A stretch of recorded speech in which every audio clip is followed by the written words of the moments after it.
السلام عليكم ورحمة الله وبركاته. ازيكم يا حبايب قلبي؟ عاملين ايه؟ يا رب تكونوا بخير وبصحة وسلامة دايما يا رب العالمين. وحشتوني وحشتوني وحشتوني وكمان مرة وحشتوني. انتوا عاملين ايه واخباركم ايه؟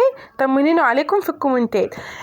اول ما نبدا كده بالصلاه على النبي عليه افضل الصلاه والسلام عليه، هنبدا باوضه الاطفال. بصوا الاوضه متبهدله. بصوا يا جماعه، ده مشمع انا بحطه على السرير بتاع تمني بالذات، لاني انا عندي تمني عندها 3 سنين ونص.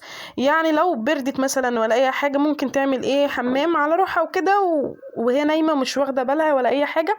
دي بتحفظ لي المشمع ده، بيحفظ لي ايه المرتبه. فامل ليا يعني، فاهمني؟ بس والله من ساعه ما حطيته ما عملتش حمام. بس حلو حلو. بحط بقى وبروح فرشه بقى الملايات بتاعتي كده ومظبطه الزبلايت. وروح ايه فرشه كده، فرشه محترمه على تعديل محترم على 100 ولا فراخ الجمعيه يا جماله. اهم حاجه كده يا ست الكل، حطي لي اللايك والاشتراك في القناه عشان توصلك مني كل جديد، واللايك عشان يرفع معايا الفيديو يا ست الكل. بصوا بقى، بصوا يا جماله يا جماله يا جماله. هنفرش كده الملاية وهنظبط كده الأوضة تضرب تقلب حرفيا. والله ان العيال عندي مايا وتمني الاتنين صعب الصعب.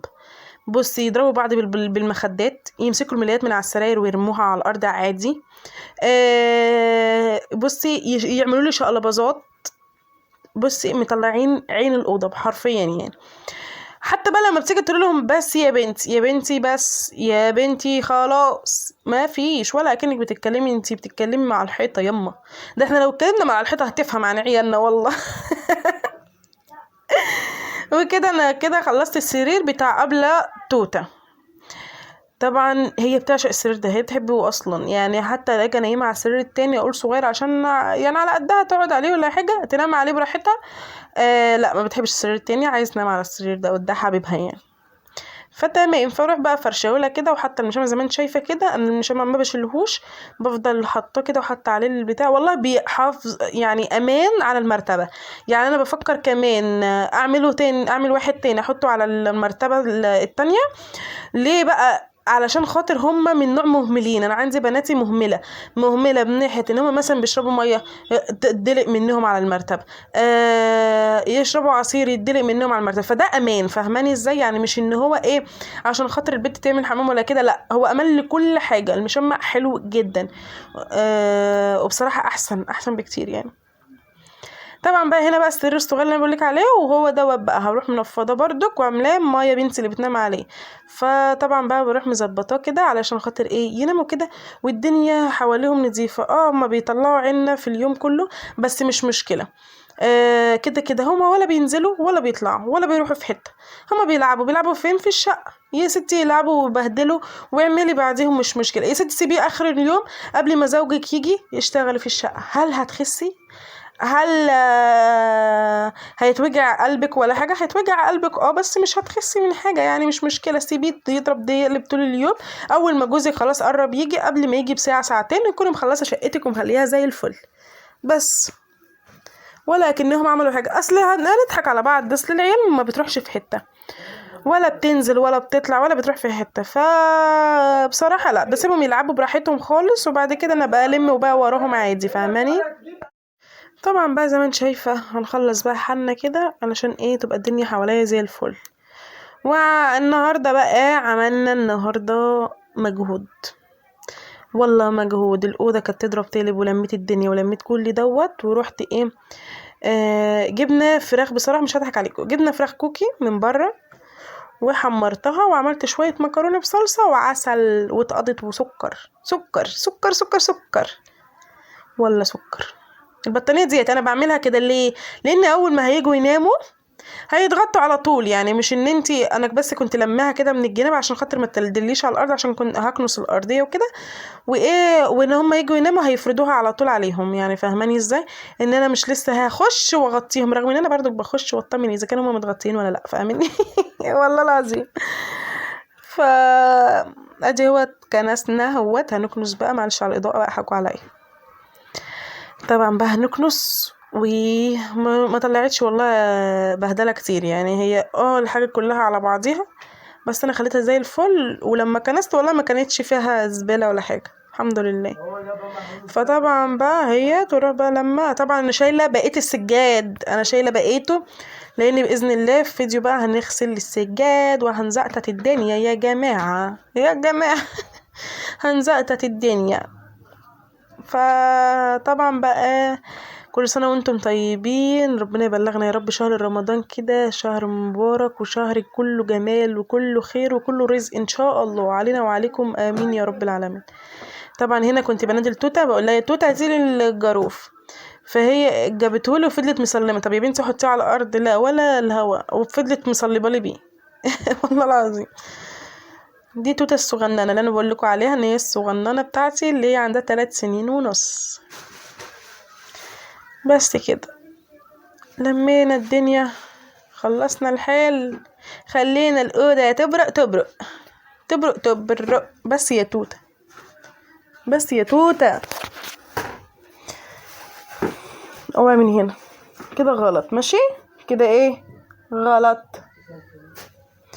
بس كده فرحنا هنا بقى ايه خلاص، هفرش بقى اللي بتاع دي اسمها ايه المشاية الأمورة دي، وخلص كده الحمد لله خلصنا على خير، خلصنا. ادينا خلصنا الحمد لله الحمد لله. يا جمالك يا بنتي يا ماما، يا جمالك، صورت لكم الاوضه كلها بلا استثناء، مش عارفه ليه الكاميرا غروشت هنا بس مش مشكله يعني. ادينا خلصنا، وادي الاكل اللي انا بقولك عليه اللي هو بانيه كوكي، تمام. وادي صلصه المكرونه والصلصه اللي انا عملتها، وادي البانيه الكوكي حمرته وقضيتها كده، وقلنا ايه هنتغدى اكله حلوه كده ومتواضعه وعسل. والعيال اصلا انا عندي عيالي بيحبوا قوي الكوكي وبالذات من بره، فمهما اعمله ما بيحبوش قد اللي ورا، يقولك لا احنا عايزين من بره، زي ما بيقولوا بقى ايه اكل بره ايه مليان رزق، سبحان الله يعني اكل بره مختلف عن اكل البيت خالص. بس اللي بيفهم اكل بره بيبقى فيه ما بتضمنيش الدنيا فيها ايه، يعني انت ما بتضمنيش ان الاكل بره ده ايه دنيته، ايه دنيته معاكي، يعني نضيف، معمول بنظافة ولا معمول ازاي. ما انا واحدة من الناس ما برشحش اكل بره، بلاها قوي فراخ، لان انا جربت من حد كده الله يديله الصحة ويبارك له كده، جربت من حد كده كان الفراخ فيها دم فقرفت جدا. فطبعا من ساعتها وانا ما بجيبش الحاجات دي من بره خالص. ولو جبت الكوكي بجيبها كمان بانيه، ما بجيبهوش بالنادر لما اجيب الدبابيس للعيال، لكن انا بجيبه بانيه علشان خاطر دوت اضمنه، اضمن، مش مشكله ان هو ايه مش هيبقى فيه دم، مش هيبقى فيه الكلام ده كله غير العظم، فاهميني ازاي. بس هنا بقى بعد ما خلصت ورحت ايه غسلت مواعين، هل هفضل كده بقى مش هكمل؟ لا اكمل بقى بغسيل المواعين، زقطت دنيتي، زبطت الزبلايت. يا عسل يا بنتي يا ماما، والنبي شجعوني كده ادوني تسقيفه كده، قالوا لي انت شاطره شاطره يا ماما. وادي كده خلصت. وبعد ما خلصت بقى يا جماعه وانا بكمل غسيل المواعين نزلت عليا التبوع من فوق المطبقيه فوق دماغي، والله هتشوفوا دلوقتي الموقف. والله العظيم بصوا وكنت بعمل الحاجه باستعجال، يعني انا كنت بعملها باستعجال لاني خلاص كنت سقعانه قوي قوي، كلمه بصي قوي دي قليله، كنت سقعانه جدا وكنت عايزه اخلص بسرعه. والعيال عمالين يزنوا حواليا ومضايقني، فكنت بحط الحاجه ما كنتش بقى، انا كنت تقريبا ما كنتش بحطها صح عشان كده اتدلق عليا. فالمهم كده لو وصلت لحد كده يا ست الكل، يا ستي الناس كلهم اعملي لي لايك للفيديو عشان يرفع معايا الفيديو يا ست الكل كده ويتشاف، وتعملي لي الاشتراك في القناه وتفعيل زر الجرس عشان كل ما انزل فيديو جديد كتير يوصلك يا ست الكل. اهم شيء اوعي تصلي على رسول الله كده عليه افضل الصلاه والسلام عليه في الكومنتات، عشان كده ربنا يدينا الصحه والبركه وراحه البال باذن الله باذن الله. طبعا بقى غسلت بقى المواعين كده اهي الطبق اللي احنا كنا بناكل فيها، وخليت الدنيا زي الفل. والله العظيم والله يا بنتي يا ماما انت شطوره، يا سلام يا سلام يا بنتي يا مامايا. قومي يا بنت تشجعي كده، قومي اغسلي كده حبة مواعينك، قومي روقي شقتك، قومي اعملي اي شيء بدل ما انتي قاعدة كده تحت البطانية. قومي قومي بقى، اسمعي الكلام يا اللي بتتفرجي على الفيديو. قومي شجعي كده بام ميه كده، وقومي خلصي شويه المواعين بتوعك، شويه غسيل، شويه حاجات عايزه تطبقيها، شويه مثلا ترويق عايز يتروق، الارضيه عايزه تتكنس، اي شيء اهو. بصوا ادي الخط اهي، انا خدت الضربه بجد والله انا خدت الضربه بجد. فطبعا بقى طبعا بقى كده هحط بقى بقيه الحاجه. خلاص انا بقيت ايه، بصي بحط الحاجه في المطبقيه وانا عيني على حاجه، قلقانه لا حاجه تقع عليا تاني يا انا والله انا بفرح قوي بالروتينات الطويله معاكم، بفرح جدا، بفرح قوي قوي قوي قوي قوي يا جماعه. بحبكم في الله، بحبكم جدا جدا جدا جدا جدا جدا جدا. وهل انتوا بتحبوني؟ هل كده بتحبوا الروتينات بتاعتي ام لا؟ انت يا ست، انت قاعده ليه تحت البطانيه؟ معلش، ما احنا لو قعدنا تحت البطانيه مين اللي هيدير مسؤوليه بيتنا؟ مين اللي هيدير مسؤوليه العيال؟ مين اللي هيعمل الاكل للراجل اللي طالع عينه بره؟ قومي يا ست الكل كده تشجعي، ربنا يديك الصحه ويرزقك من واسع. احنا ستات شطار كلنا والله، ما في حد فينا وحش، كلنا امارات، كلنا نتشجع ببعضينا، كلنا بصي ستات بيوت شطورة والله. ايه ده ايه ده ايه ده يا ماما. طبعا بقى غسلت المواعين وخلصتها اهوت قدامكم كده، هبدأ في المعالق، وبعدين هخش على البوتاجاز يضرب يقلب حرفيا حرفيا، مطرح الاكل، مطرح الفطار، مطرح ايه تاني. وما كنتش غسلاه امبارح كمان. وبصي كله ده اتكون، بقول لك ايه، كان عنبر زباله، اقسم بالله البوتاجاز كان عنبر زباله بص انا بكلمكم بكل صدق وكل امانه يا حبايب قلبي، يسعد قلبكم كلكم. اوعوا حد يعمل زي ام مايا كده، اوعوا يسيب بوتاجازه كده يا ام مايا، لا ما تسيبوش كده زي ام مايا كده. انا بس كان غصب عني والله، كان غصب عني، كنت بعمل الحاجه كده وربنا وحده اللي كان يعلم. يعني العلاج اللي انا باخده تقيل جدا وبيخليني ان انا ما بقدرش اقف كتير، يعني بيخليني بيهمدني، ببقى عايزه انام. هي دي بس المشكله اللي معايا يعني، فاهميني؟ فبيبقى غصب عني والله. طبعا بصي كميه زباله بقى هبقى اخلي زوجي ياخدها وهو نازل. فاهو ادي البوتاجاز، شفتوا البوتاجاز؟ يا ريتكم ما شفتوا يقرف الكلب ازاي وادي كده هنغسل البوتاجاز مين على مين. والله لا خليك تبرق النهارده، وخليته يبرق فعلا زي ما انت شايفه كده. والله انا بتكلم بصي بقلبي، بتكلم مع حبايبي، بتكلم مع اخواتي، بتكلم مع اعز الناس ليا.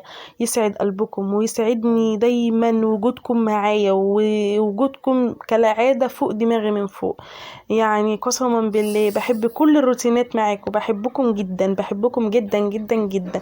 والكلام الكومنتات القمر اللي انتوا بتكبروا بخاطري يسعد قلبكم، وربنا يكبر بخاطرنا كلنا، امين يا رب العالمين. وكل سنه وانتم طيبين، رمضان جاي ورمضان هيبقى افكار واكلات وحاجات جميله جدا. ويلا هنبدا بقى باذن الله، باذن الله من غير مقاطعه هنبدا تجهيزات رمضان ان شاء الله، لو ربنا ادانا الصحه والقدره. هنبدا كمان نخلص مستلزمات رمضان كلها بإذن الله، وهنفرش بقى رمضان. ويا الله الله الله، هل هلالك يا رمضان فكده بقى اكون كده انا خلصت معاكم البوتاجاز والمواعين، وهغسل معاكم الحوض وقشطه قوي كده. وغسلنا البوتاجاز، بصوا خليته ينور ولا لا؟ هل ام مايا شاطره ولا لا؟ اعملوا لي لايك. وادي كده هخش بقى على البوتاجاز، على الحوض. هغسل بقى الحوض بعد ما جوزي عمل لي الحوض، خلاهولي زي السكر، اقسم بالله بقى عسل، وما بقاش بينقط ولا بقى ببهدل لي الدنيا ولا حاجه، الحمد لله. ربنا يسعد قلبه يا رب، ويخليهن يا رب العالمين، ويخليكم ازواجكم كلكم يا رب العالمين، ويسعدكم ويوسع عليكم من واسع باذن الله. اهم شيء لو وصلت لحد هنا اعمل لي لايك والاشتراك في القناه عشان تفعلي زر الجرس عشان يوصلك مني انا كل جديد. واسيبك بقى في رعايه الله.